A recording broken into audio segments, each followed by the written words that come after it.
Oh, it's taking a long time. There we are. We're live.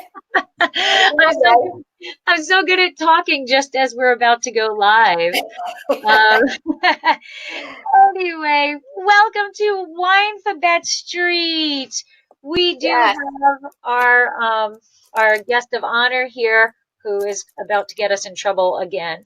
Uh, but welcome to Winephabet Street. I can't believe that we are already on the letter D of season 2. Time flies. It really is. It really is. So today we are talking about Dornfelder. And This is the first for me. yeah, it kind of plays nicely into the weekend theme of our little group Wine Pairing Weekend who did God-Forsaken Grapes. I kind of think this has to fall into that category because it's definitely not on the tip of everybody's tongue or on everybody's palate. And well, we're going to see. I'm going to show my bottle. I haven't opened it yet. It's a corkscrew, but I haven't opened it yet. This is what I am drinking. So I am drinking a Leonard Krusch Dornfelder, and it is from the Rheinheisen. And Deb, what are you drinking? I've got, where am I? This one. And this is a Windisch Dornfelder. Windisch. All right. Yes. So, Windisch. And I have to say thank you, Lori, for getting it for me. No problem. No problem. All right. So we're gonna start with Elmo, and then we'll give our little thing a try. Here we go.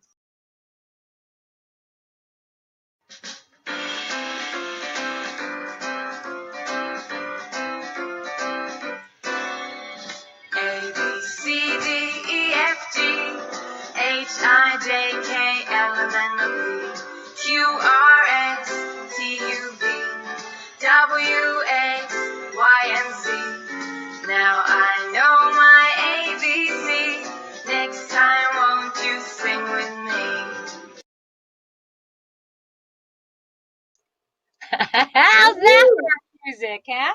Yeah. All right. So I like it. So as a little background, I started getting my videos muted and booted off of Facebook. Well, actually not booted off of Facebook, but just that portion of the video was muted. And then I got notification on YouTube that my video was taken off of YouTube. And, YouTube has that big 3-strike you're out thing that I don't really understand how it works. But they did inform me that it wasn't a strike against me. But I got a little nervous that I didn't want any strikes against me. So I reached out to Deb and I told her what happened. So I thought we were doing all right since we credited Elmo as being a Sesame Street character. It might not have had anything to do with that. It just might have been the algorithm that it caught. Could be. As, whatever music, royalty music or something. Right. I mean, I thought we covered it all. It's an education program. So that covers the copyright rule. We gave credit. We said who the lyrics were by. So now we have the ABCs of the wine. And by the way, just so you know, Deb, that song took me 2 hours to find. Did it really? I'm sorry. There were a lot of singing ABCs and a lot of bad versions. There was one with barking dogs that I kind of thought that would be kind of cool. But, was a little out of the chipmunks. We would end up in the same chipmunks. The chipmunks were there, but I thought that we would really get in trouble with the chipmunks. So that is our new theme song. Although Elmo will be with us in every episode. So here we go. Here is my Dornfelder. There is mine. Okay, and here we go. Cheers. Sláinte.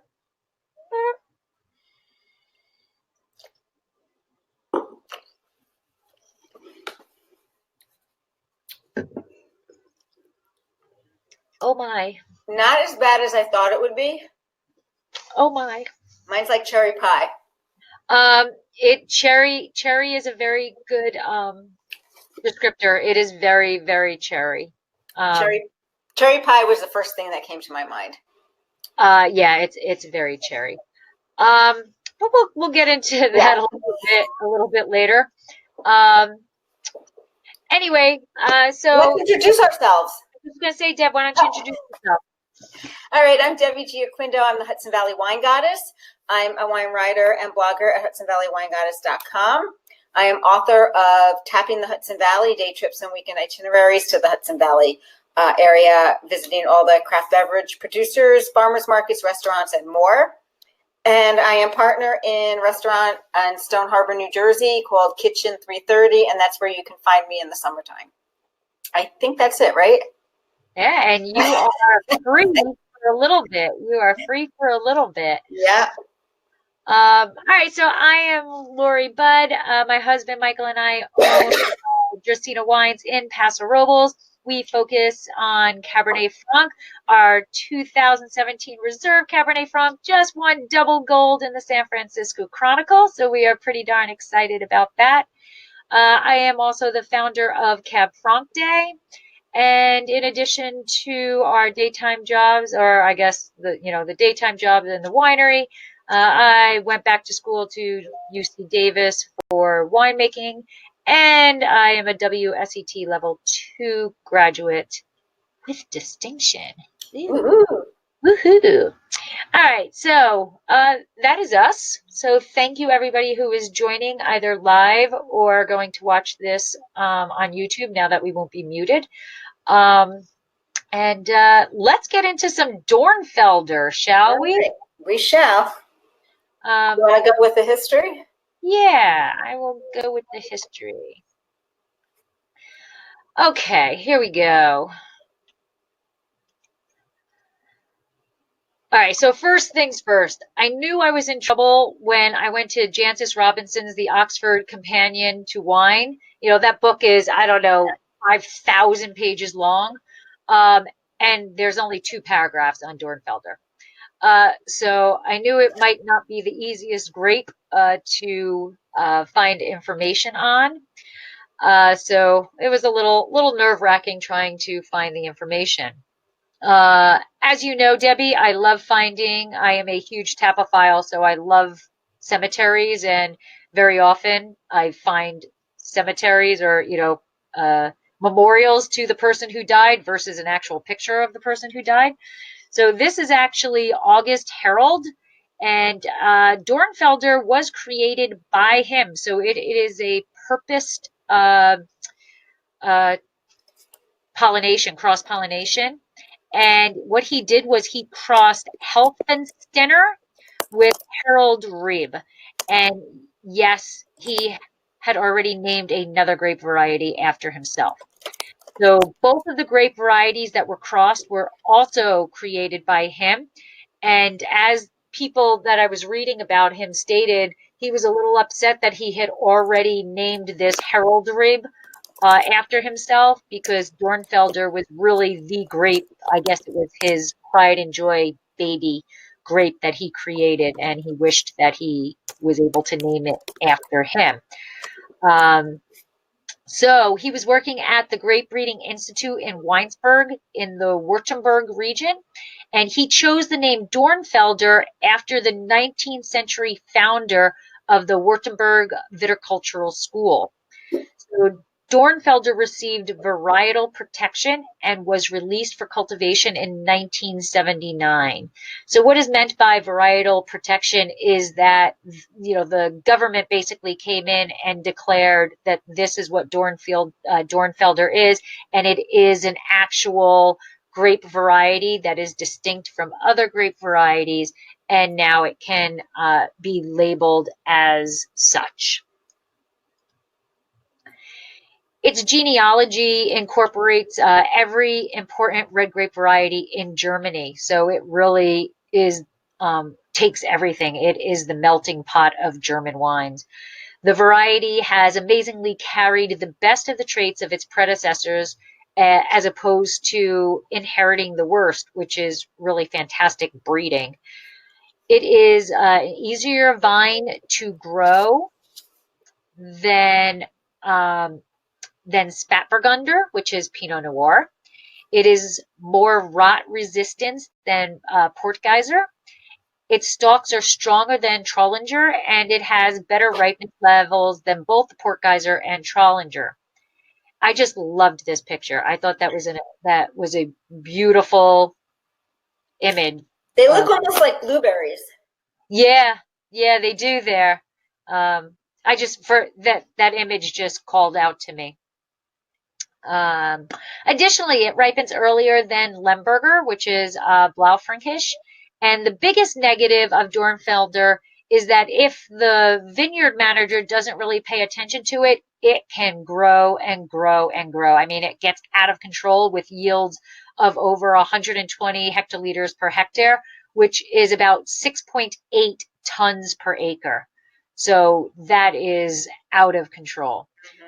When you think about the grape varieties that we drink, the cabs, the quality cabs, the Cab Francs, the Zins, you're talking a ton or something, 1.5 tons. So 6.8 tons per acre is just massive. It also tends to have a higher alcohol content than the other red grapes of Germany. So although first produced to be a blending grape, Dornfelder is beginning to see a rise in quality and production as a single varietal in the Rheinhessen and the Pfalz. Now, mine is actually from the Rheinhessen. Deb, do you know where yours is from? Same. Okay. So typically the red wines of Germany are known for their lighter color and body. However, Dornfelder led the way to producing the more internationally accepted style of deep color. And this is definitely much deeper than mine is too. What we're used to seeing. Real dark. When the Spätburgunders, the Pinot Noirs of Germany. So Dornfelder led the way to producing the more internationally accepted style of deep color. And most Dornfelders actually do benefit from oak aging. And it is the second most grown red wine grape variety in Germany. From Germany, the plantings of Dornfelder actually spread in the late 20th century to Switzerland.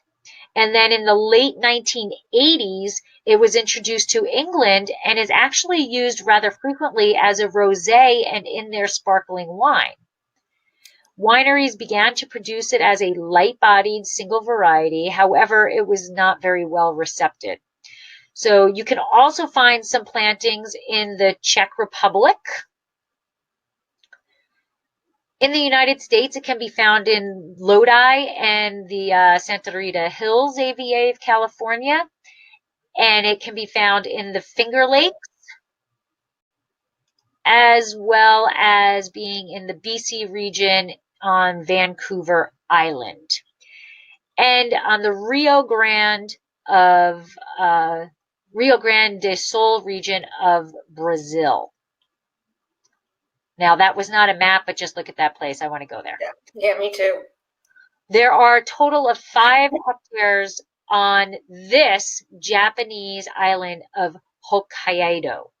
Wow. I don't know if I said that correctly, but that image right there is enough to make me want to go to Japan. I would have never thought that was Japan.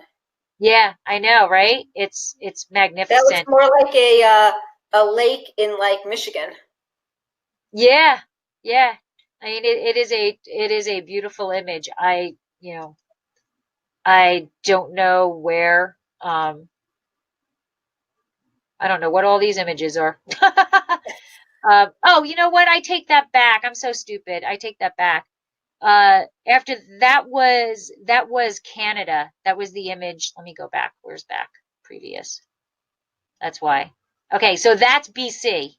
Oh, no wonder. Yeah. Mm-hmm. Yeah. Okay, so that's BC, Vancouver Island, and then this is the cliffs that are in the Rio Grande do Sul. That's Brazil,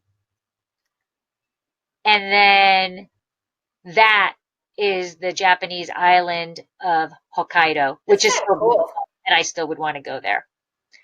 So that is the history. All right, I'm going to choke on my own spit. Can't blame it on the wine. I'll go into characteristics. Yes. Okay.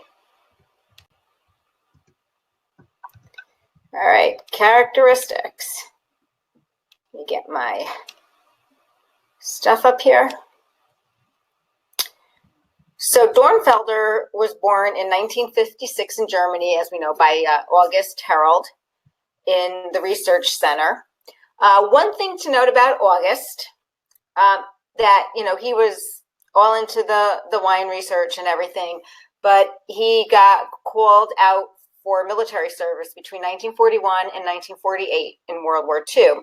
And then he was also a prisoner of war in the Soviet Union. Oh.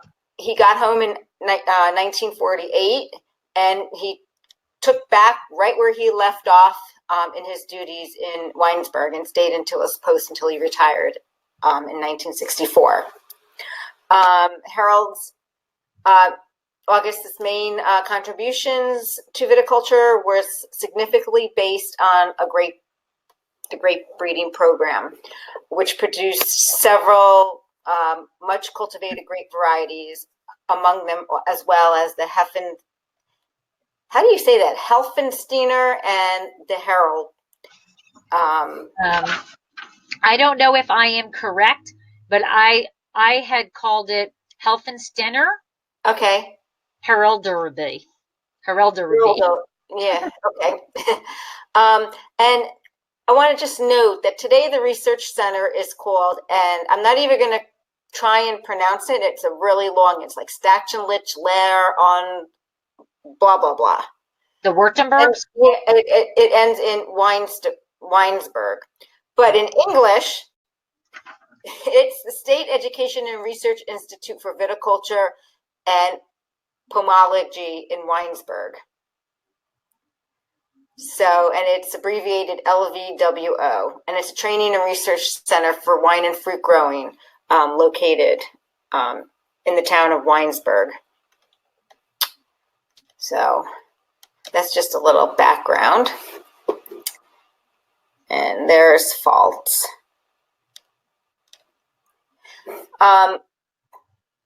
Dornfelder is a cross between Helfensteiner and Herold. Helfensteiner is a dark skinned and is a cross between for Burgunder and Trollinger, which is Right. Burgunder is a Pinot Precio Noir. And the grape variety was named after the castle ruin in Helfenstein. Helfenstein is a late ripening red grape. Dornfelder received varietal protection in 1979. And it has a lost sister. Did you read about the lost sister? No. Okay, so the grape variety Hegel, Hegel, shares the same parentage as Dornfelder. And the crossing took place in August of 1955, by August, by August Herold, okay, and was given variety protection in 1994. This is an early to medium ripening grape, produces dark red wine with spicy aroma, and it's planted in Germany, and there's a small plot in Belgium. But is that kind of odd? I don't know what separates it. I couldn't find what the separation between Dornfelder and Hegel was. It has to be some sort of mutation. Yeah. If it's the same parentage, it has, Yeah. Something genetically had to have occurred, or that was a natural crossing, and this Dornfelder was he crossed it. So I don't know. I don't know. I couldn't find it, but I called it its little sister for lack of. So the Rheinhessen, Dornfelder was named after Emanuel August Ludwig Dornfeld, who was one of the founders of viticulture at Weinsberg during the 19th century. He was a wine grower and is considered the spiritual father and main initiator of the wine school.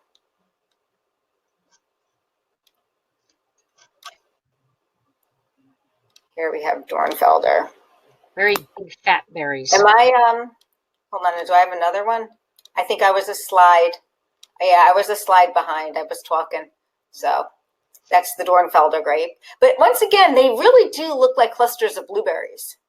They do. They're very short bunches. You know, when we were in school and learning, you know, identifying characteristics, you know, you're looking at the leaf lobes, you know, and the petioles and things like that. But the clusters themselves, the berries are either large, small, or medium, and then the clusters are either circular or cylindrical, and then they're either short or long. So this is definitely, you know, short but cylindrical. Like it's Yeah. you know, it looks like it's a perfect, you know, the people who have the cartoon grapes. That's what it looks like. Yeah. To me, it looks like blueberries. Yeah. So, oh, you know why I'm totally screwed up? What? I have to start over again.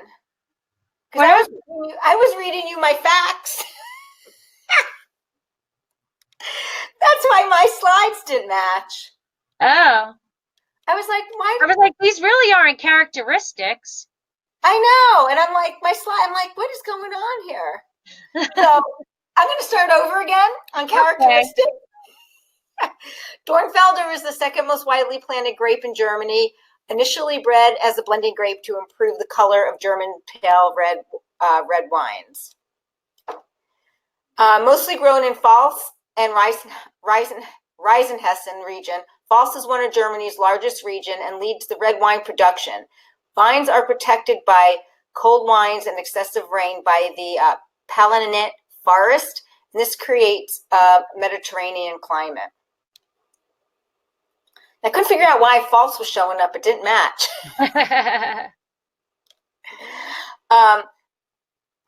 Rheinhessen is the land of 1,000 hills, Germany's largest growing region. The rolling hills reflects the landscape of the areas where the gentle rolling hills are lined with grapevines. Warm summers and mild winters give 1,700 hours of sun each year, and it makes it Germany's warmest growing region. It's a dark, thick grape. It's resistant to rot, has a heavy yield, full-bodied, complex, and tannic and acidic. And here we go. And it's dark-colored, firm, intense, and spicy. Spicy wine, blackish purple in color. It's known for its oak notes. You'll find rich oak flavor, hints of plum, cherry, blackberry, soft, rich, velvety texture that gives a rich mouthfeel. Little floral notes and a touch of sweetness. They range from dry to medium dry. Well, we definitely got the medium dries. Yes.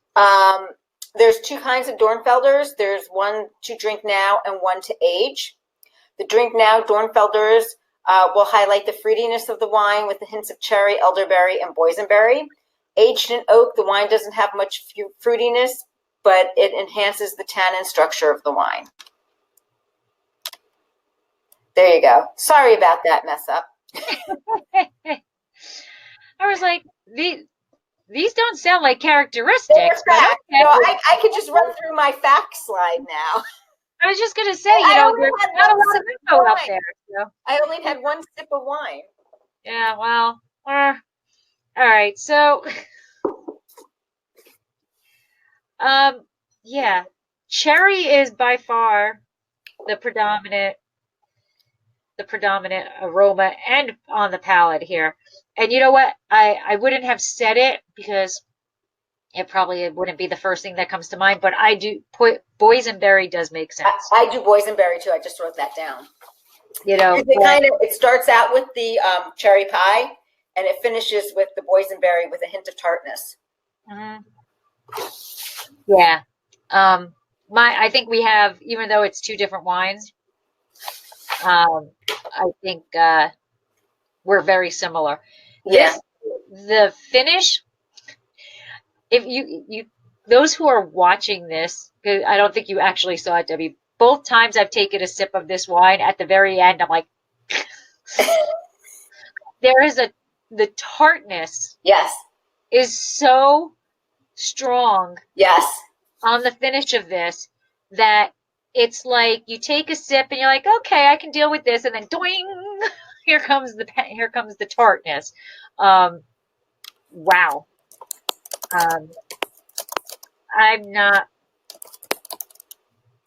I'm not going to say it's bad. I'm not, I mean, it's not faulty. It is not faulty at all. Mm-mm. Um, it is not faulty at all. But I kind of like my wines to be a bit more evolved than this, as opposed to just having cherry and then tart. And this drink's more like a tart juice than it does a wine. It's grape juice. I wouldn't say grape juice. I think it could tell cherry for that. But cherry juice. yes, it's like a cherry, almost like a blue, something with a tart finish. Like, that's how it drinks. It's smooth. It's definitely, mine is smooth on the palate. There's nothing wrong with it. No, so, I definitely can see, somebody that likes this wine, it's definitely for them. And at $10, hey. I know. At $10, I think there is a very large market for this. Mine says slightly sweet, and it's not what I thought. When I read that, I was like, oh, I was like, this is going to be bad. It's not really tasting sweet, and it's 9.5% ABV. Mine's 8.5. And so I really thought it was going to be sweet. I get the acid level, I guess, is enough to handle that sweetness. I don't think it would be bad, and it probably would be a decent, like with a chocolate, like some sort of dessert. Mm-hmm. Cherry pie. That might be true. That might be cherry. Yeah.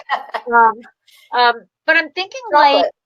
like a chocolate souffle, like not not like chocolate gooey, like that chocolate sweet chocolate. Right, like a souffle, that's kind of, I can see that going actually very well with this. Just like a little bit of bittersweet chocolate. Mm-hmm. I don't know. I don't know if the bittersweet chocolate might be too much with the tartness on the finish. Well, that's true. Then I'll really get my whole face going after I have it.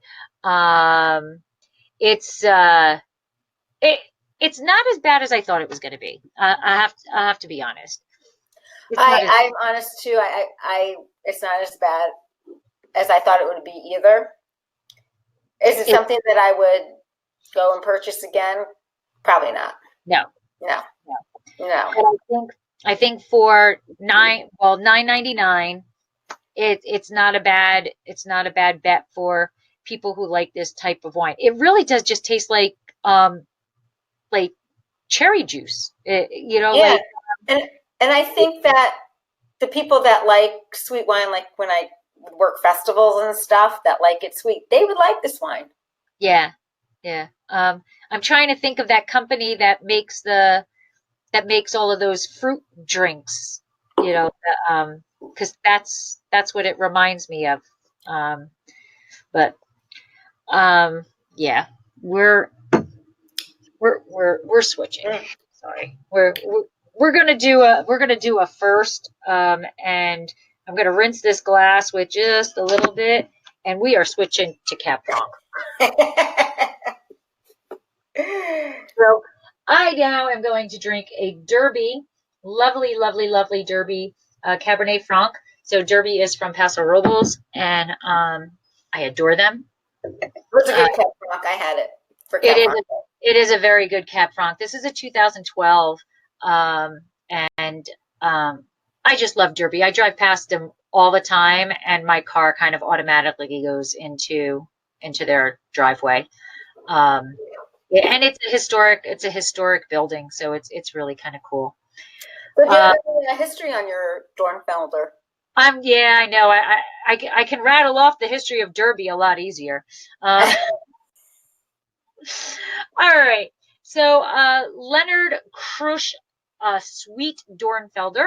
Again, I said it was a $9.99, ABV of 9.5%.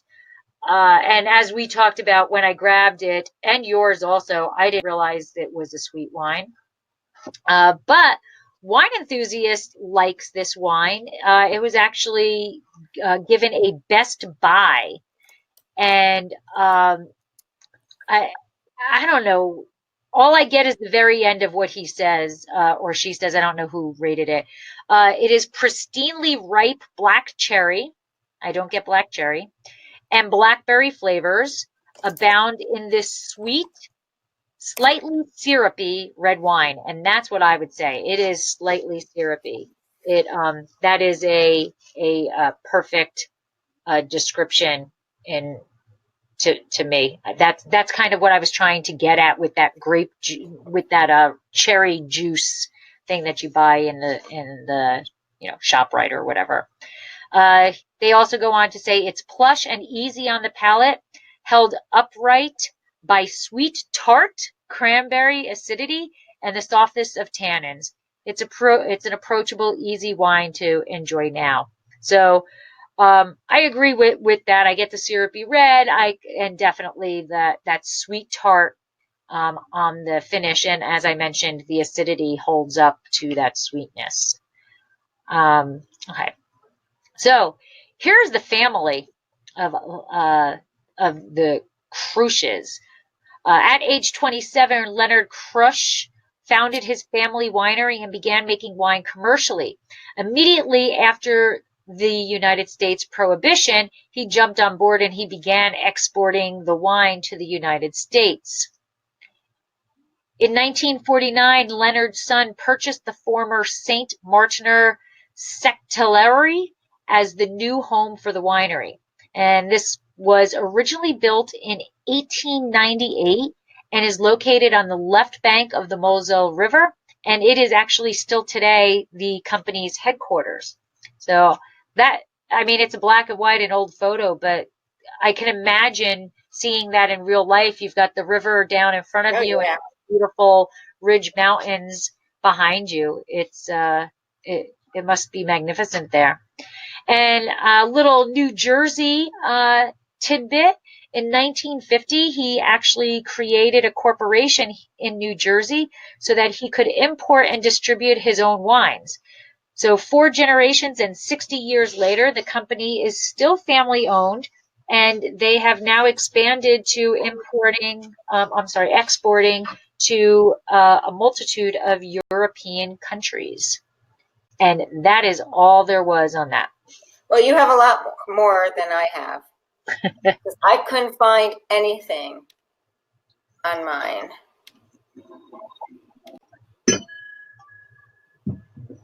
Uh-oh. Uh-oh. How about that? Well, like you said, you couldn't find anything. Couldn't find anything, but I actually have a, hold on, let me upload it again. Create a new slide. Upload. Wonder what happened to that. I know, but by the way, this is so good. Yeah. Oh, stop rubbing it in. Cab Franc doesn't hurt anybody. Wish I had a glass of Cab Franc. But actually, while this is uploading, I'm going to read you what I pulled off of Regal Wine Imports. I pulled it off of their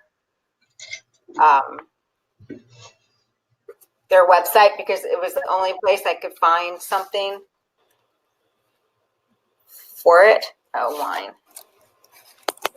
Heavy wine. Preview. Okay.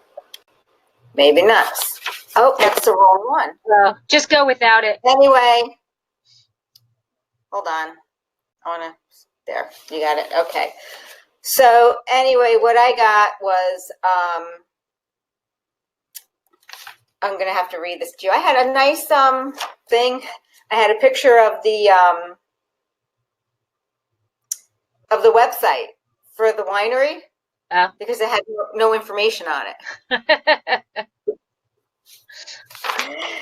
But anyway, so as far back as 1780, the Windisch family has lived in the village of Momenheim near Nierenstein and Mainz.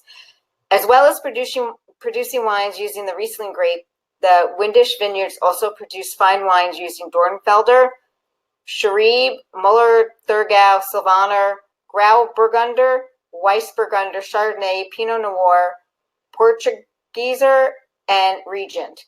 Due to the individual sites, the Windisch vineyards are all different, but the wines produced from grapes, which are fermented in oak casks and in stainless steel pressure tanks, all have something in common.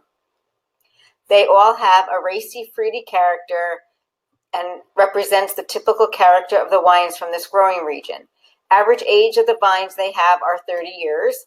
They have approximately 2 million liters of wine that they produce. The typical vineyard soils in the Rheinhessen is Loess, which can be considered the most typical parent rock in this area. Windborne sands are found in the Rhine Valley near Alschheim, Mettenheim, Gimbisheim, Golsterblum, and on the northern edge of the Rheinhausen Plateau near Mainz and Ingelheim. It's a wine enthusiast Best Buy. It's semi-sweet, soft tannins, cherries, red berries, plum, and smooth tannins.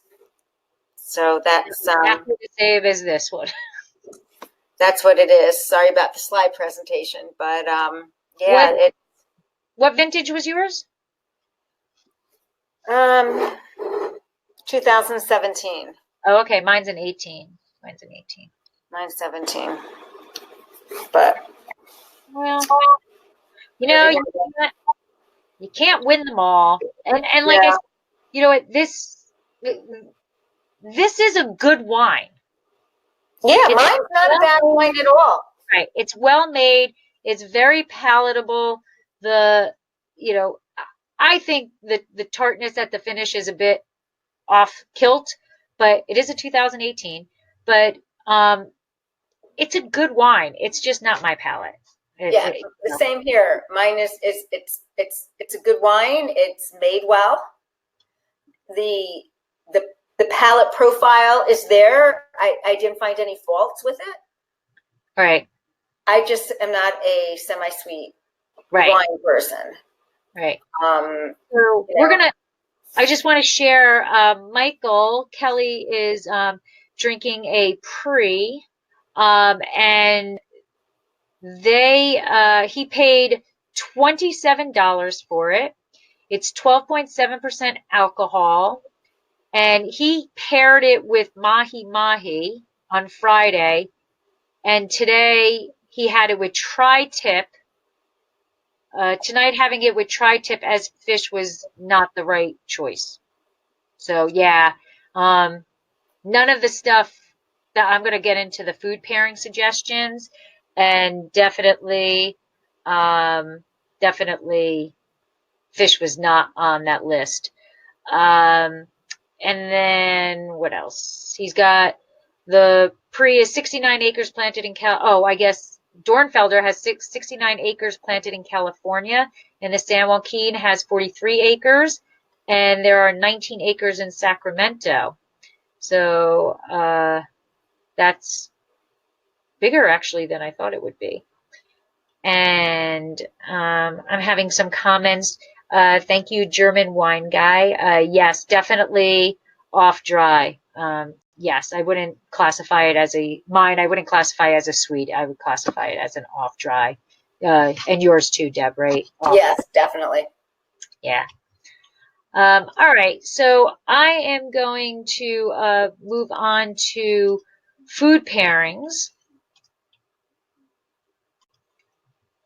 So every website that I went to had exactly, word for word, exactly the same thing. Like Wow. other full-bodied reds, Dornfelder wines, particularly those with some age, are delicious with full-flavored roasts, game, and cheese. Word for word on every single website. Wow. So that didn't really give me a lot of information on suggestions to pair with it. And as you know, anybody who listens to me on any regular basis, those are not at all any meals that would ever end up on my plate. So it's always interesting when I have to do the food pairings. Because, yeah. Anyway, we started off with red wine pot roast. I figured red wine, it's a roast, it seemed to fit. I thought that would go. Um, I don't know, Deb. I'm gonna rely on you. It probably would. Yeah. Yeah, I think so. All right, because not happening in my on my plate. All right, now roast beef with roasted potatoes. I honestly didn't know if pot roast and roast beef were the same thing. I don't know if they're the same thing, just They're different. different. It's a different cut of meat. Oh, okay. Okay. Coming from a butcher's granddaughter. Right. I just So I didn't know if it was the same thing. I thought they were different. they are. I didn't know. So roast beef, roasted potatoes, it sounded like, double roast. It sounded like that was what they were describing. Um, venison stew. Mm-hmm. Again, I have no clue what that tastes like, so I have no idea. I am literally just going off of It that one. probably wouldn't be bad with venison stew. It's pretty gamey, right? Venison is. Yeah. I had It's venison the other night. Mm-hmm. It was really good. it's not one of the most gamey game meats, but it's pretty. Depends on where you get your venison. You know, it can be tough. It can, that's just from neighbors that hunt. Oh, okay. All right. All right. The next one, forgive me. Bacon wrapped grilled Elk? backstrap. Where'd you come up with that one? Allrecipes.com, courtesy of John0811. Here's the deal. I don't know who's eating elk. I'm guessing, I don't know, Canadian people, up north people. I don't know. But I figured you add bacon to it and it's got to make it better. And I have no idea. I really shouldn't be allowed to do food pairings, Debbie. I really shouldn't.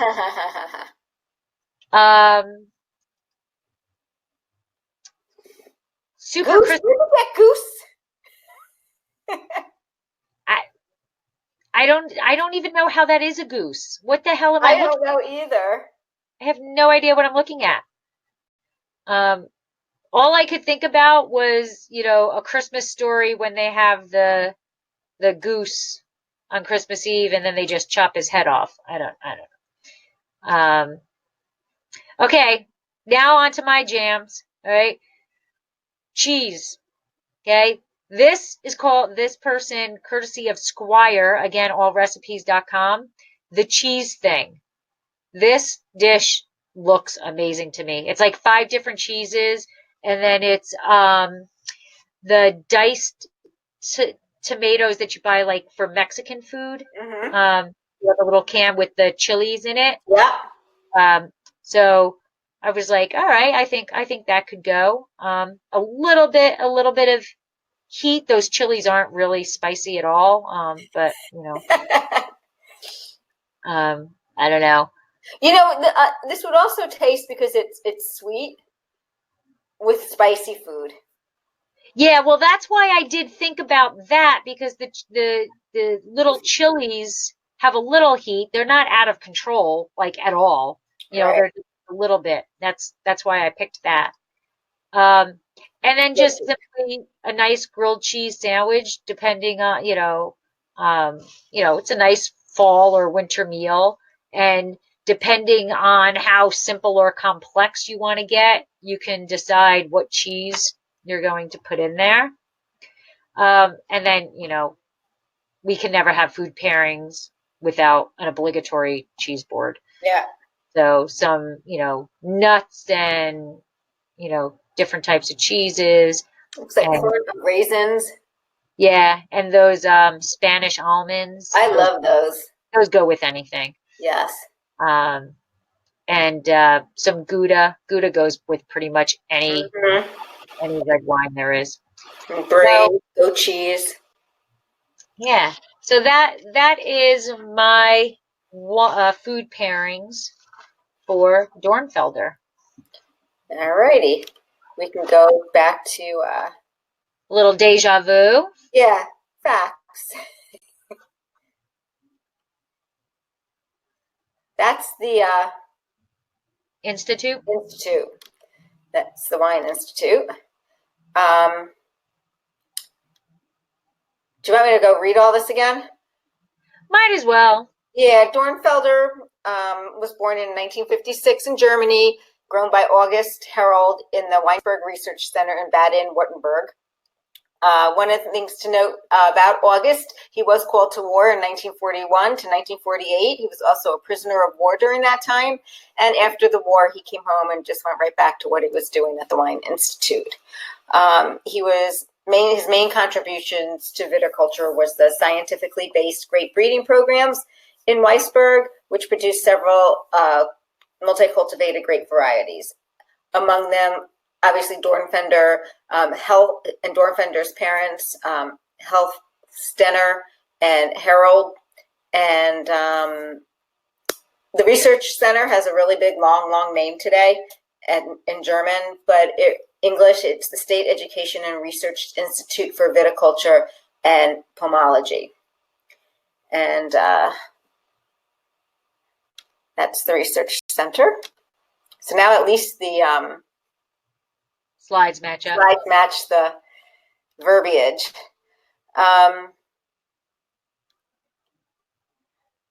So Dornfelder is a cross between Helfensteiner and Harold. Helfensteiner is the dark-skinned grape, and it's a cross between,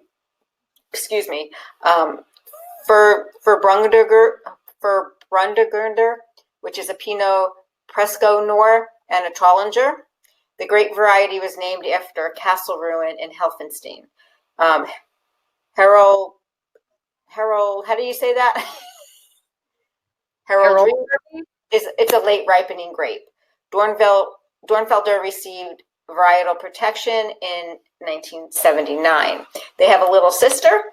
I call it the lost sister. It's a grape variety called Hegel, which shares the same DNA, same parentage as Dornfelder. The crossing took place in August of 1955 by August Herold and was given variety protection in 1994. It's a medium ripening grape, produces dark red skin with spicy aromas, and it's planted in Germany and a small plot in Belgium.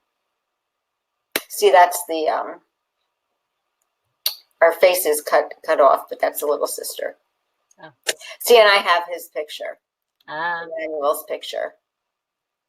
Dornfelder was named after Emanuel August Ludwig Dornfeld, who was one of the founders of the viticulture at the Weinsberg during the 19th century. He was a wine grower, and he was considered the spiritual father and main initiator of the wine school at Weissenberg.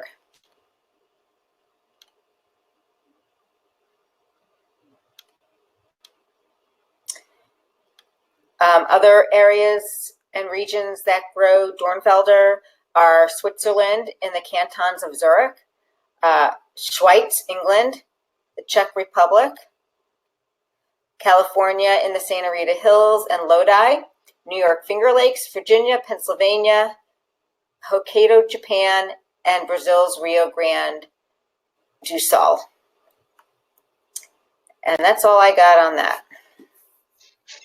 And that, ladies and gentlemen, is Dornfelder. Dornfelder. What does Karen have? A tart finish wine such as this should be paired with gamey and fatty meat. It aids by cutting through those flavors. Yeah. Right. Yeah. But Well, thank you guys. Yeah. So I Interesting. just submitted, I don't even know how it actually works, but I was curious as to that Century Club. Have Yeah. you, right? So I downloaded the application and Uh-huh. I did, and so I was like, "Ooh, Dornfelder, it's on there. I'm gonna check I that out." have one right here, the app. Yeah. Yeah, so I have 125 grape varieties that I have tasted. So I guess I'm gonna get a certificate. I don't know how that really works, but I sent it I haven't submitted mine. It's sitting here. in. I don't know how it works, but I guess I'll get a certificate that says it. I don't know if I have to pay for it or what, but it was kind of interesting. 125 grape varieties. When I look at it every now and then and check off the ones that I've done, and it's really kind of interesting. And some of them aren't on there that I've done. Yeah, there's blank lines, so you can Yeah. add. Did you say you have an app? There's an app for it? No, I have it right here. It's Oh, the the application, the shortened paper. application. I was like, Yeah. there's an app for that? Oh, yeah. So I was like, wow, that's and a lot of that has to do with this show and the groups on Twitter like Wine Pairing Weekend. There's so many grapes that I've Yeah. tried for Wine Pairing Weekend, and and gosh, for this episode we keep trying to find grape varieties that aren't we don't purposely don't choose Cabernet Sauvignon. We purposely don't choose Merlots, Right. so, yeah, it was kind of, So next month, oh yeah, next month, I'm excited. yeah, next month it is Next month I get to go back to Hungary, and we are going to taste bull's blood, Elgren. egre, yeah. Monday, February 17th. And So I'm excited.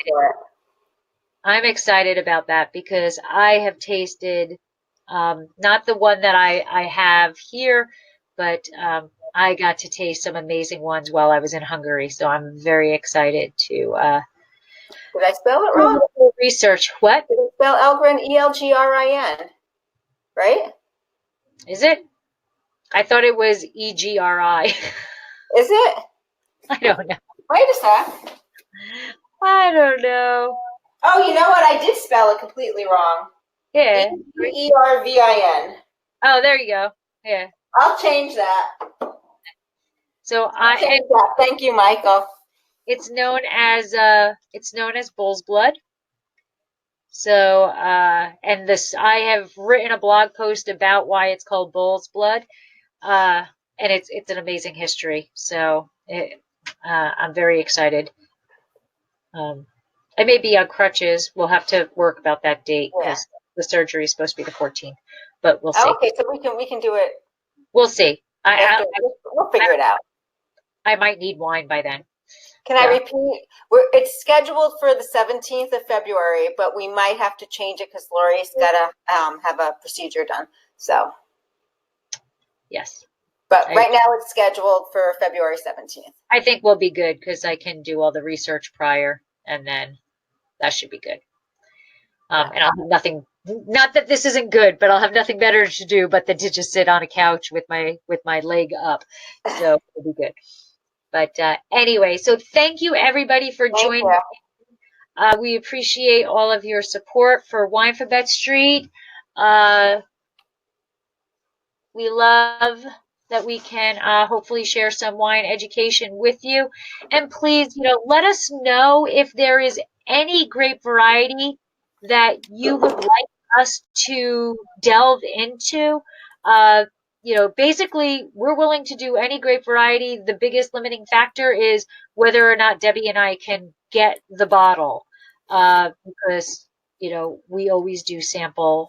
We always do purchase the bottle ourselves and buy it. So any wine variety that you're interested in learning about, please give us a shout out on the social medias. I'm everywhere at both Dracaena Wines and Exploring the Wine Glass, except on Twitter because that's too many letters. So I'm just Explore without the E Wine Glass. And I'm Hudson Valley Wine Goddess. Pretty much everywhere, Twitter, Instagram, I'm HV Wine Goddess. And give us a shout out and let us know what you would like us to do. And wait a second, we are in the need of I, if anyone has a good I, and a K. So that's June and August. Right. So we're looking for a grape, preferably a grape variety, or a region I and K. And again, that we have what we were thinking for those other letters. But if there's something you want, we can always change it. Mm-hmm. So yeah. Just let us know. So, definitely. So thank you, everybody. Have a wonderful month, and hope you have something nice in your glass tonight. Yeah, we'll see you next month. Have a great week. Sláinte.